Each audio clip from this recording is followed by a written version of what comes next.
anything else that I didn't mention in there? I realise I just did 3, but 3 is the magic number here. Oh, what are you in? Training services.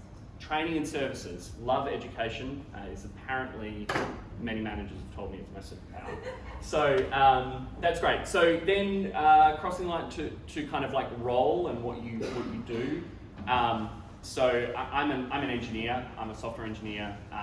So first up, anybody in kind of R&D or engineering, as they would call it. Cool, that's great. Product, more the product side. I know I'm making a bit of a weird distinction here because you probably do all of them. Great, okay. Other sides of the business like HR, finance, those kind of things, marketing. Yeah, I mean, we all do a little bit of it, right? Cool, and the executive, if you will. Cool, awesome, that's great. So the reason I wanted to do that is, my experience is from inside the R&D organisation. So when I was talking to Scott, I was talking about engineering culture, and he was like, well, maybe engineering culture isn't the place you want to be. And when we really talked about it, it turns out that humans are humans, right? Culture is the way, it doesn't really matter whether it's engineering culture or management culture or the marketing culture or whatever. People build culture around them. So I might slip up sometime today and say engineering culture. If I do, just cross out the engineering bit and ignore that and just kind of try and see if these kind of observations fit. Let's see. Oh, no. Okay, who am I? Where have I been? So I grew up in Perth. I'm Mark Lakewood. I grew up in Perth, actually down in Bunbury. Lived in Perth for about 10 years. I worked at the old IBM labs straight out of university on mainframes and got to travel the world to see lots of old stodgy banks, which is an amazing experience. And then you can see here I worked at Last Yard SignIQ quite a while ago. And then my wife and I decided to move to San Francisco. And as a wide-eyed, innocent engineer walking into San Francisco, I had no idea what I was doing. And I just happened to step aboard the good ship Twilio, which has been a rocket ship ever since. So when I joined Twilio, we were somewhere back in 2013, October 2013, we were somewhere under 300 people. All the people that I talked to are like, well, I don't know, maybe we were 300, and that was the whole company, so about half R&D, half whatever. Sorry, I shouldn't say whatever. Finance, HR, marketing, and facilities, who do an amazing job. We are now somewhere around the 5,000 person mark. Over 8 years, we probably had, I don't even know, probably 10 or $20 million worth of revenue. Our latest quarter was $460 million in revenue. We've gone through multiple large acquisitions and are continuing to grow. So it's been a pretty wild ride. Hypergrowth Twilio is the definition of a hypergrowth startup. It's a less fancy one than or a less kind of visible one because we kind of do a whole bunch of stuff in the background. For what Twilio does, as Scott was saying, our bread and butter back in 2013 was SMS, voice, and phone numbers. So you could buy a phone number back then, it was probably 20 or 30 different countries. You can make an SMS call, you can make a voice call by using an API, right? So back in kind of 2008, 2009 when it started, that was pretty revolutionary. 2013, still revolutionary, and it still gets joy on people's faces when they write some code and they get a message on their phone. It's pretty amazing. Since then, we do just all the things. So we do all the different messaging protocols that you can think of, from WhatsApp to FaceTime to whatever. We do video, we do voice, we do SIM cards for IoT, we do email, we have a customer service system that you can build a contact center on. We just bought a company called Segment, which allows you to pull all your customer data in and do customer engagement. So customer engagement is the new frontier for Twilio, so keep an eye out for that. But suffice to say, being a rocket ship, being there for 8 years, it's been pretty amazing. Well, I did lie a little bit. So I was 2 years at Twilio from 2013 to 2015, and then I went and got the opportunity to work as a first engineer at a VC-backed startup. A friend of mine who is quite possibly the most amazing engineer that I've ever met, and when you meet a lot of amazing engineers in San Francisco, that's saying quite a bit. Was starting a startup, and I was like, I got to work with this guy because I will learn so much off him. I did learn a lot off him, but it was a pretty horrible experience when it happened, when I got through it. After that, I came back to Twilio and then spent the next 5 years at Twilio, and it's been the best decision that I've made in a really long time. So that's pretty weird, right? Like, I'm at Twilio, I don't know if you saw, but like I went from an engineer, I'm now a platform architect. That's a pretty significant rise in responsibility and all the things that I do. I've obviously been relatively successful at one company, and in the midst of it, I go to another company for 6 months and get fired within 6 months. Like, I got fired. It was a thing that happened. And I think it's, as a side note, I think it's really important to talk about getting fired, because many people don't get fired, or they think it's a problem when you get fired. And I mean, it is financially a problem most of the time. For me, I was on a working visa, so I had about 2 weeks to get another job. Luckily, I was able to do that. But the real question here is, how was I successful at one place and incredibly unsuccessful at another place? And so there's a couple of things that go into this. And I'll talk about them. But first off, I'm going to take a left turn here. And there's this quote here called "Culture Eats Strategy for Breakfast." And this is from a guy called Peter Drucker. Honestly, I don't know much about Peter Drucker. But if you look up his Wikipedia page, it's like father of modern management or something, which seems pretty paternalistic and sexist to me. But he was from the 1960s or 70s or something, so that's par for the course. I don't know how much other stuff he got right, but this thing about organizational culture is absolutely true. It basically eats everything else for breakfast. And if you don't get it right, you'll be fighting against it for just the entirety of your career. So what happened to me then? Well, I thought I was going to a new organization, right? First engineer, very small VC-backed startup. There's me, there's a CTO, there's a CEO, and then engineers coming on afterwards. What was actually happening is the CTO had hired the rest of the team, and the rest of the team was actually his old team from his old company. And they had a very specific way that they worked. And they worked with, and one of the people that he was hiring, he'd worked at for 3 or 4 startups before. Like, they knew they could finish each other's sentences, they knew exactly how they wanted to build things, they knew their process, they knew all of how they were going to do things, right? And I come in, and so all of the rest of the team know exactly how they're going to work, how they're going to collaborate, what their norms are, all of those kind of things. And I come in and I'm from Twilio, and I'm playing from a completely different playbook, right? Like, I'm valuing other things, I'm making decisions in different ways, I'm just like rolling around, breaking things as far as they're concerned. And in a VC-backed startup, you have very, very little time to actually execute and get moving in the right direction, right? Like, it's not a place where you can just hang around for like a year or whatever. And I also want to say, within a very short period of time, I knew that I was in trouble, and which means that it was the most stressful time that I've ever had in my entire life, and it was really hard. There was also other parts of the company. The CEO turns out to be not a great guy, so glad that I didn't end up there. But looking back, most of the problems that I had was like, I just didn't fit into that culture, right? And the amazing thing about Twilio, which is the opposite and the punchline, is I am 100% fit for Twilio's culture, right? Like culture fit, I'm comfortable there.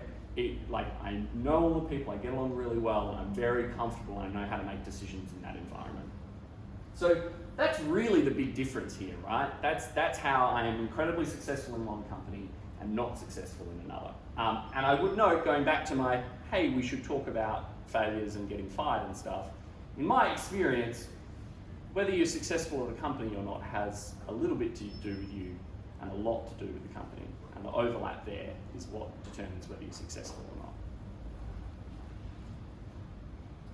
or not. So, I talked about culture. What is culture? So, at the top level, culture is how we're going to work together, collaborate, and make decisions, right? And this is kind of like a real meta point, because humans just self-organize. Like it's our superpower. We know how to organize groups, or most of us do. And we self-organize, we work out collaboration, and we make decisions, right? Inside a company, that process is the most important process that you put in place. How do you make decisions? How do you collaborate? How do you get work done? Because that is the only thing that you do of value, right? I mean, all of the other stuff that comes out of that, you get a lot of value from. But as when you're building a company, you need to put those pieces in place so that you get the stuff out of it that you need. Culture is what you reward, and it's also what you punish, right? So when somebody makes a good decision and has collaborated with everybody and does all the right things, you reward that person. When somebody goes over here and does the thing that you don't want them to do, you say, hey, that's not a great idea, or you fire them, right? It's a rule of business. So what does it affect then? Basically everything. And side note, this GIF, if you use it, I only put it up for a little while. I once had a presentation that I put this up for, and it stayed up for about 15 minutes, and I'm pretty sure everybody was really freaked out by the end of it. When Gary Oldman is shouting at you, you kind of have to be really careful. High emotional impact, you just don't want to keep it up for very long. So, the problem is I just decided to keep it up for a really long time and then talk about something. So, giving a concrete example of how it affects everything. I kind of alluded to this before, but like one of the major differences in culture between Twilio and the startup that I went to is the way that they decided, the way that they designed engineering systems, right?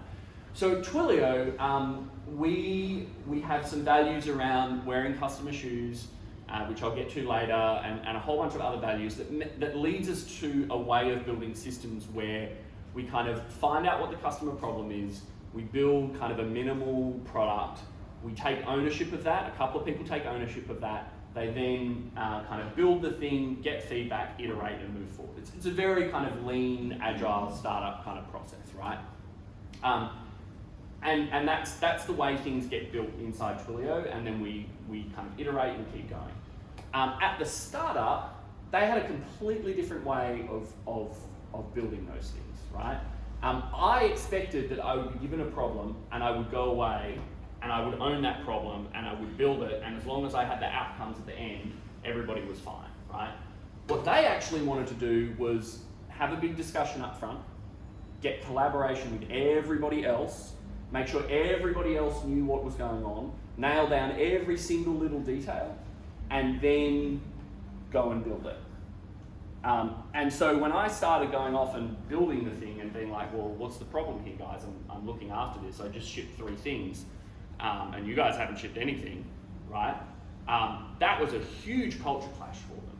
And I want to be super clear here. I'm not making value judgments over either of these ways of doing it, right? There are really good things about the way that Twilio builds their stuff. like anything, it's a trade-off. There are things that we have to deal with that come out of that process that are not good.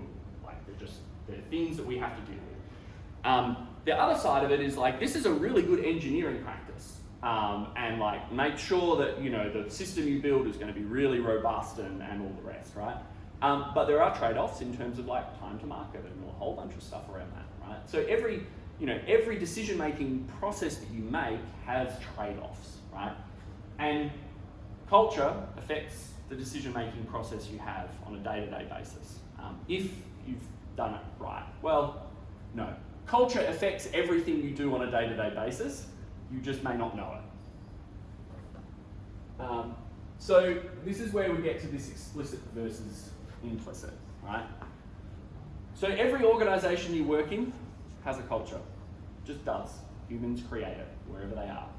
The difference is you may not be being explicit about it. It may just be the way that you do things.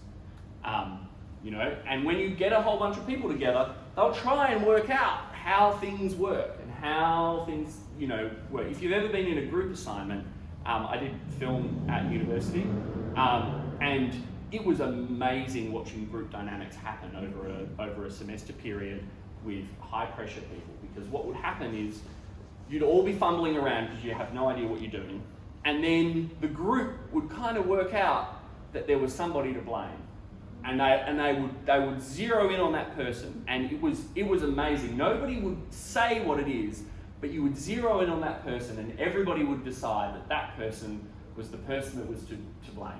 And sometimes you would get halfway through the semester and work out who that person was, and you kind of like elbow them out, right? And then there'd be this great relief because everything's going to be okay again. And of course it wasn't, and you kind of zero in on somebody else, right? It's a pretty amazing feature, and I hope that doesn't happen to your companies because it's a really dysfunctional way to do it. But hey, we're university students, so no offense to university students in the workplace, but like there's no structure there. There's nobody leading. It's all kind of collaborative, right? Like you need structure there to deal with it. The implicit versus explicit, if you've got this culture, then, and you're not making it explicit about what that culture is and how you make decisions and what you value and what you don't value, then everybody comes up with their own thing, right? Like you have 3 values that you really value and you have 3 other ones, and hopefully 1 or 2 of those align. But if you haven't actually had that conversation to work out what it is, then you're working from assumptions that are different to your working assumptions, and you get ticked off when he doesn't do the 3rd thing that you thought about, right? And so what this means is that people can only be aligned and successful through luck. You just happen to all agree on a way of doing things, right? And you don't think about the trade-offs. You don't think about all the bad things that can happen by that way of working, right? And so that makes it really hard for everybody to collaborate.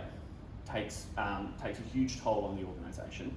I would also point out that when these implicit systems of culture exist, as a white male, I'm inherently privileged in those situations. Just happens that way. Well, it doesn't just happen that way. We all know why that happens. But being explicit about these things opens up doors to diversity. It means everybody can have a level playing field. Well, we can hope that we have a level playing field. We can work towards having a level playing field.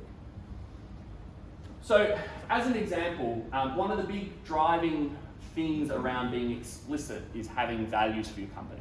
And everybody groans when people talk about values for a company, because we've all been in companies where the value is like, be innovative! And you're like, what the hell does that mean, right? Or excel! It's like, yeah. And most of the time, the reason why there's a disconnect there is because, well, you don't have that in your culture. Actually, what you have is a backstabbing culture. Like do whatever you can to get to the top. Don't help anybody else. And I'm not making comments about IBM at all.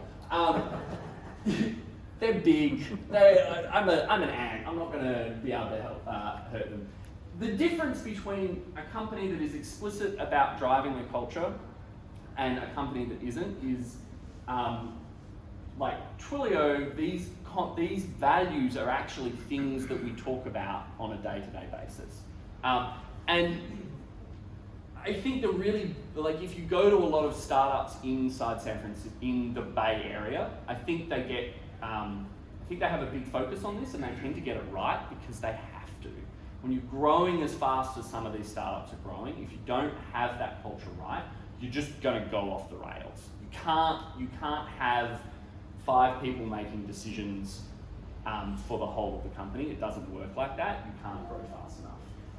So the Twilio magic, I'm not cool on the magic bit, but you know, somebody decided that was a good idea. I'm an engineer, so like I just call it the Twilio values, right?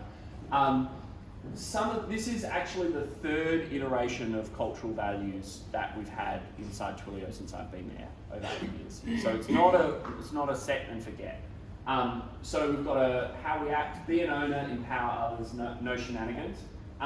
So this no shenanigans has been around since I've been there from the start, right? And it's a really important, and inside Twilio you'll hear this called out in meetings because in a business context, there's a whole bunch of decisions you can make. You can make short-term decisions, you can make long-term decisions, and you can make decisions that seem like a really good idea but are a little bit shady, right? And the shadiness is the entire gamut, right? Like some large social media companies, for example, would have very large options for shady decisions. But the no shenanigans really keeps us on the straight and narrow, right? Like it's a big part of what we do where we say like, no, like if something goes wrong, we want to tell our customers. We want to be upfront, we want to be honest. Don't do things that are shenanigans, right? And the interesting thing about this word is it's kind of like, it probably evokes a whole bunch of thoughts and ideas and stuff here. And if this Twilio magic is actually online, if you look up the Twilio magic, there's extra context here, which really helps guide that. But the no shenanigans is a really important one for us. You notice in my talk about the different design processes, the be an owner was a big one. This is a really big part of Twilio, like own a set of functionality or a problem or whatever, and you're the person that owns that. Great autonomy, great responsibility, and so that's another big one for us. And I want to be clear, I'm not saying that empower others aren't. All of these are really important. I've just got things to say about certain ones. We also have how we make decisions. Again, going back to that thing. The interesting thing here, wear the customer's shoes has always been around. And we actually, in the office, we have a whole bunch of customers' shoes, which is really kind of gross, but it's a thing, I guess. Write it down is actually a new one for us as of the last three or 4 years. And this was in reaction to, we had a lot of tribal knowledge in that it was in a lot of people's heads.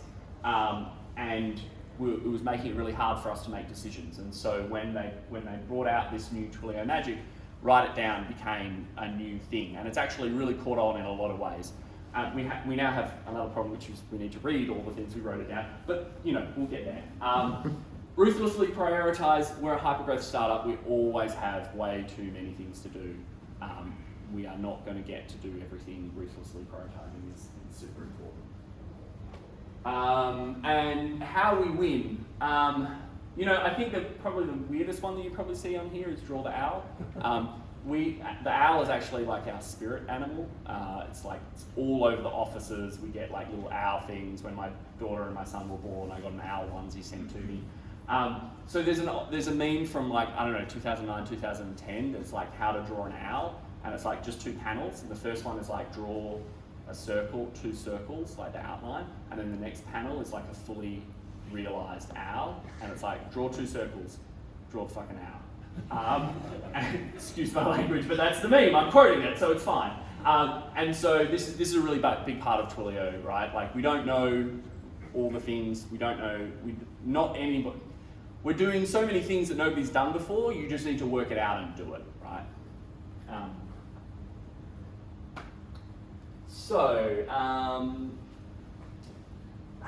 Okay, I've written it down.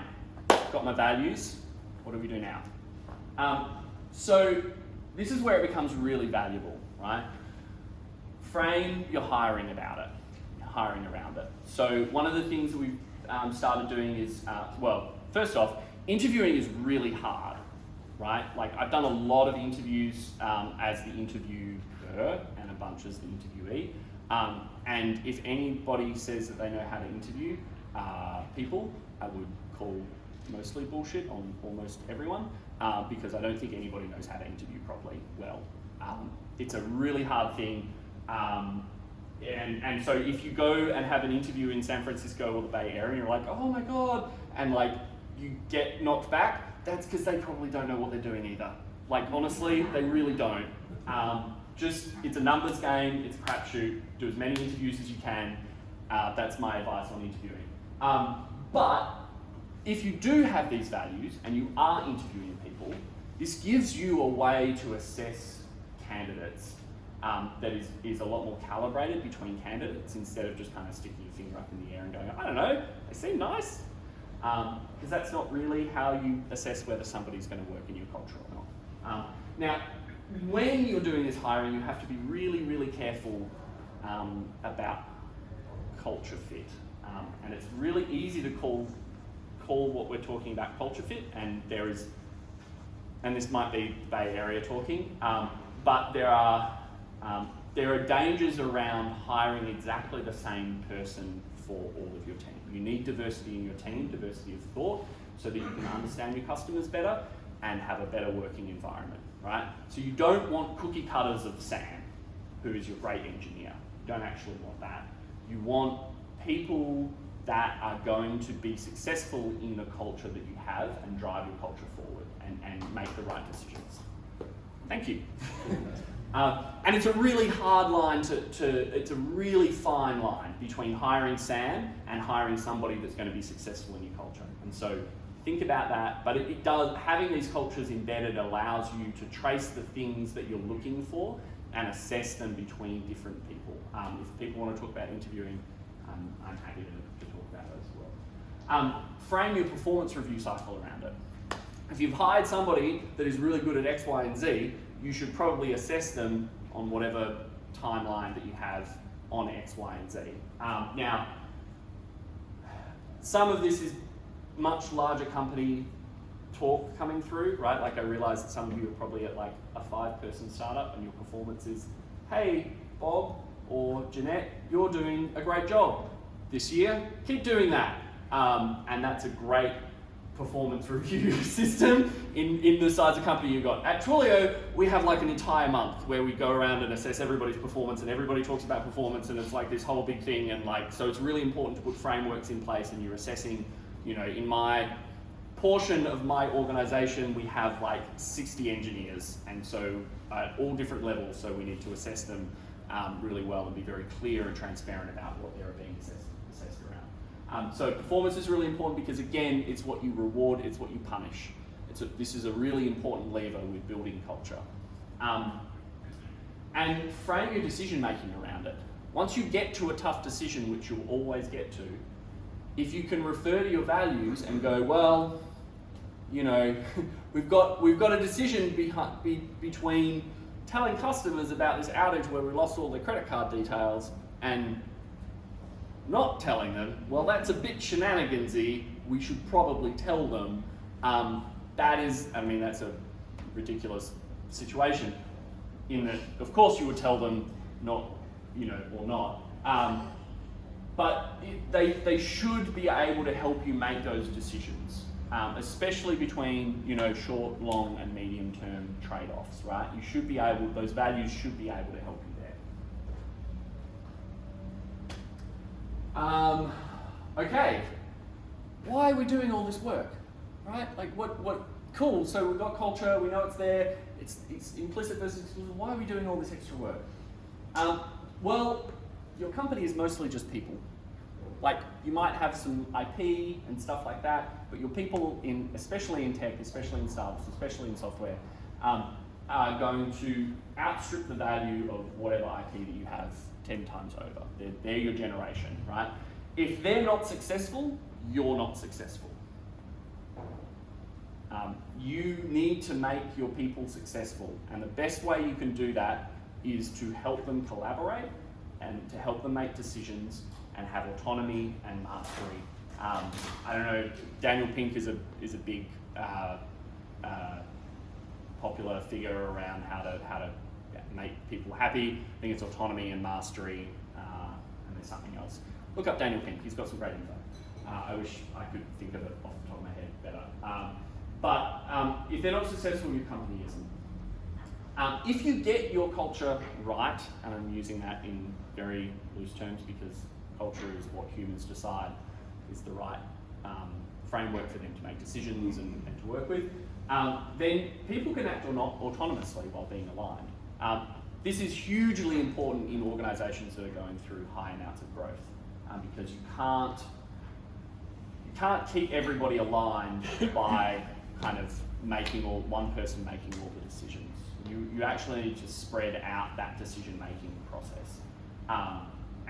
But you need them to be aligned, otherwise they're going to run off in all different directions, and you decide that this person over here made a decision that is like actually really, really bad, like really, really, really, really, really bad.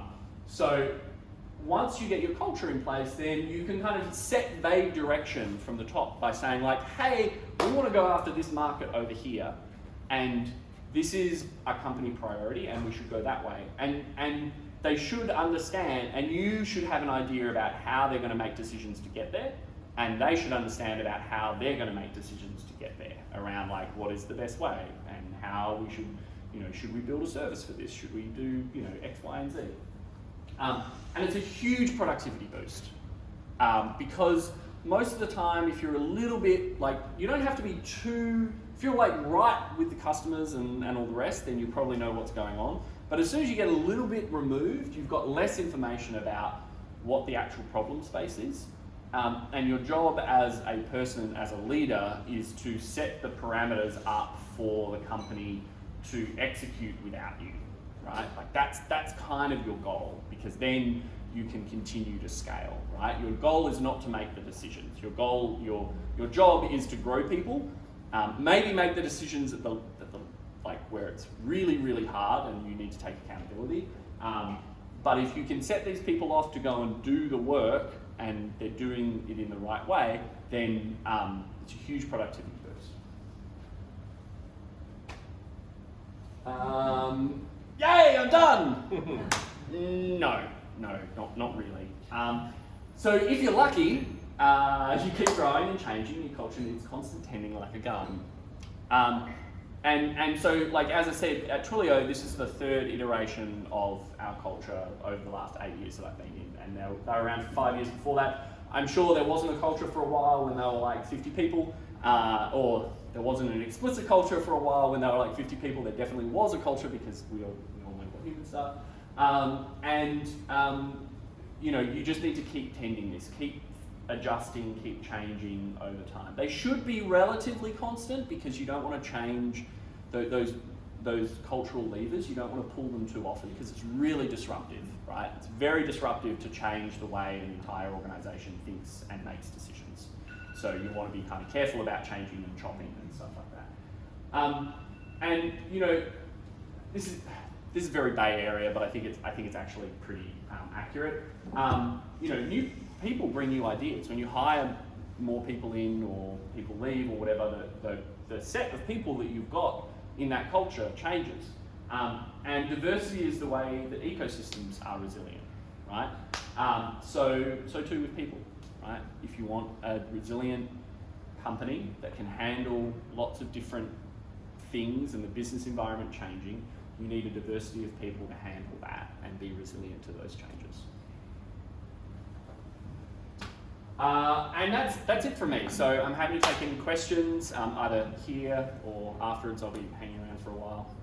Good job.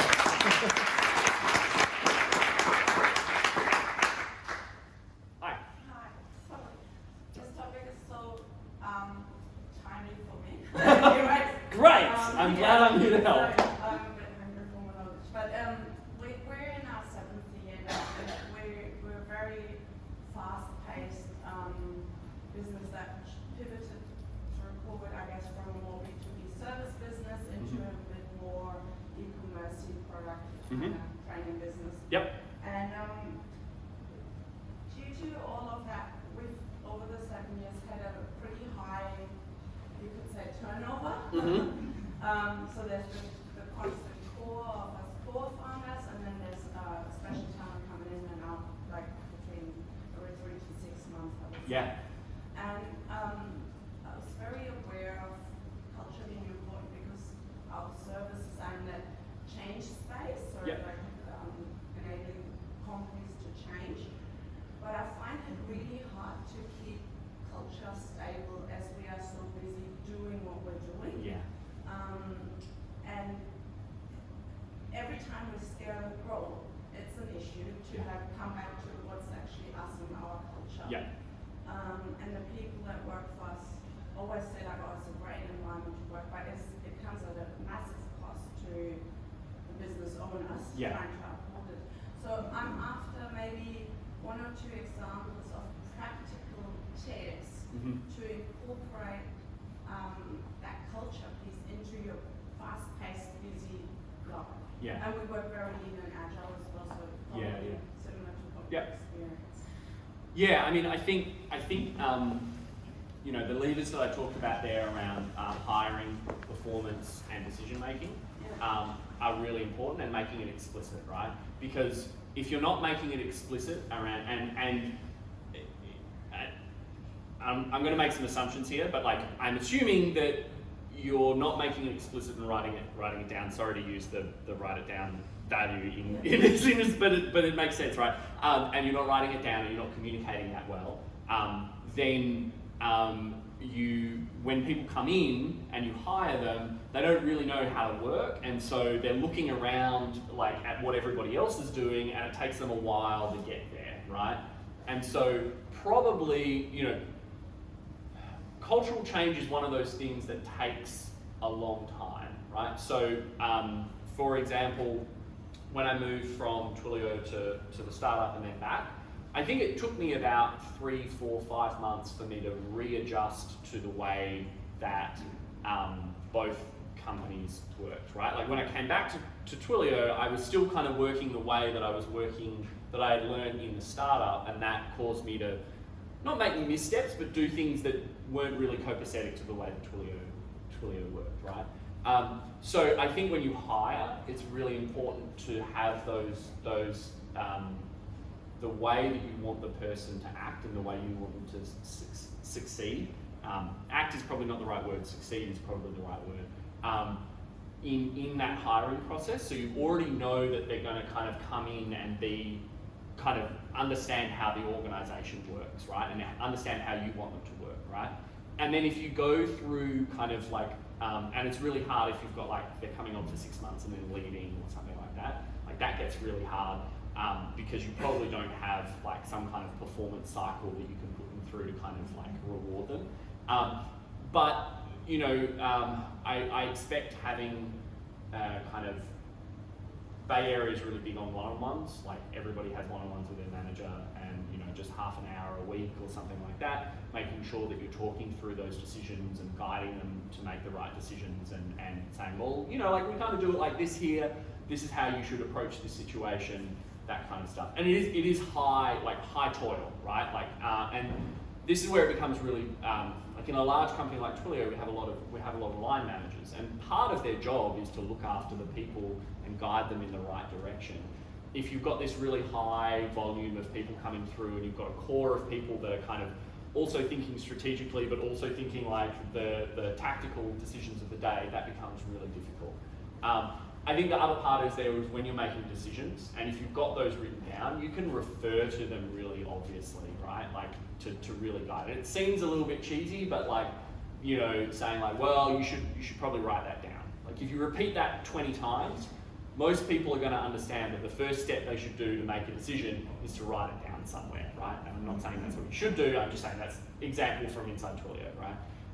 Same thing with like in meetings or during decision making, actually referencing the values means that people will get aligned quickly.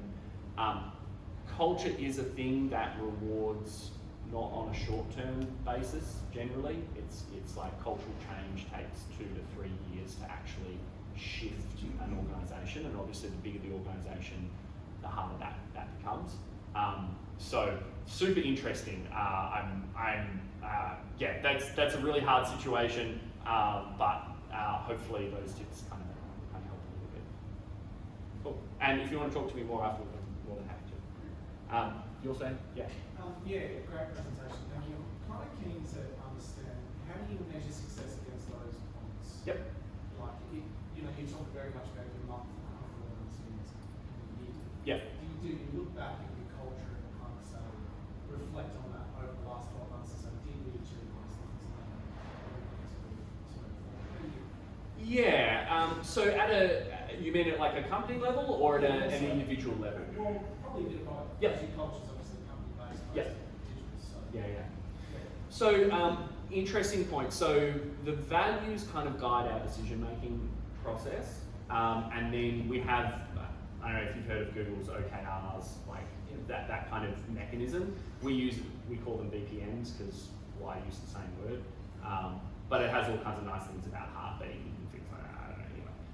But it's basically the same thing, right? So when we're kind of assessing the progress of the product and the kind of goals and everything, we use the BPM framework, and then the performance of the individual, we talk about those values, about like what they embody, right, and how what kind of actions they've done that reflect those values, right? So for example, the engineer Jeanette has took on a project this quarter or this half, really like kind of owned it, took it all the way through to execution. That's a really good example of them being an owner, right? Or wearing the customer shoes, similar kind of thing, right? I had a project where we had a couple of engineers that we were doing a big cross-functional project, and there was a couple of engineers that did a really good job of writing documentation and their thought process and all of that. And that was really important because we needed to communicate that out to lots and lots of different Twilions, which is our collective word for people who work at Twilio. That was really important for that project, and so we called that out specifically in performance review, that like they embodied like the write it down ethos for that. Does that kind of answer your question, or do you have a follow-on? Yeah. As I say, happy to talk after. So we could write it down. What kind of software sharing collaborative platform do you use to track everyone writing it down? Right, good question. As a software engineer, I don't care really about the tools. As an architect, I don't care. Doesn't actually matter what tool you use, whether it's Jira, whether it's a homegrown thing, whatever. The important thing is that everybody knows where to find that information. So that's my first point. Second point is we use Google Docs a lot. We use Jira for task tracking. Somebody built a homegrown tool to track the BPMs. I think wasn't that great. Like most homegrown tools to do a very specific purpose. I think this year we're using Airtable and like Sheets and like Google Sheets and stuff like that. But those are just normal off-the-shelf stuff because it's not worth our engineers going to building something frankly. But I want to super reiterate, right? Like the place where you put it is only important in that it should allow everybody to see it, and everybody should know where it is, right? It's actually about the communication that is important. It's not about what the thing is, like where you put it. It's about how you communicate it. And communication, depending on your culture, happens in lots of different ways. So at Twilio, we do a lot of like face-to-face communication, which is great for me because I'm great as face-to-face communication, reference my 100% culture fit, but it is also problematic in all kinds of different ways, in that like we have way too many meetings and we are a global company now, so time zones are a real problem. Reference me working in Australia and everybody else being all over the world. So, yeah. Notion. That's another good one. That's what I use. What's it called? Notion. Is it like Trello or something like that? It's kind of like a wiki Notion. builder documented thing. Yeah. Any other questions? I've got one over here. Culture, you're really hitting on it and here. I've been looking at this ideology. I've got 50 years of supervising 100 people drilling oil and gas wells, complex situation type thing. Some of the tools we used to use, this Myers-Briggs, we used a thing called equilibrium with colors. So each of us have a character, and everybody got to know each other's character. Yeah. We got to respect each other more and stuff. But one of the things that happened in the artificial intelligence of the 80s and the 90s was time and money got to be the key risks. So they would tender, compete, to choose people. And then they managed the quality, health, environment, safety, and Sorry, is it a question? yeah. You want to answer? No. Is there a question? This one. Yeah. Or maybe talk about it after the. Well, yeah. Anyway, the ideology and culture, I'm not sure. Are they the same? And if you use time and money, which is an extrinsic motivator, versus health, environment, safety, quality, which is an intrinsic empowerment. Yeah. Are you going to get joy and wisdom out of the? So I think the way that those companies decided to make those decisions around weighing up time, money, all of those kind of things is actually part of their culture, right? There are going to be some companies where that's not on their top list of priorities, right? So actually, Twilio, we used to have a value that was be frugal, and that was really important when we were a startup. It's less important now. So I think to your answer, like those things can be important to a company, and culture will decide whether they're important or not. Is climate change important to everybody? That depends on your company. There are many companies that don't care. I think it's very important. All right. Well, I think we will leave it there. And if you've got any more questions, please come and have a chat with Mark afterwards. We've got this place for about another half an hour. We're going to be turning it back into a co-working space, so don't let that freak you out. Please hang around and get to know each other. And if you want a coffee, go to Voltage Espresso and grab one. Tell them you're at Morning Startup. But I'd just like to thank Mark for an awesome presentation. Oh, thank very you. much.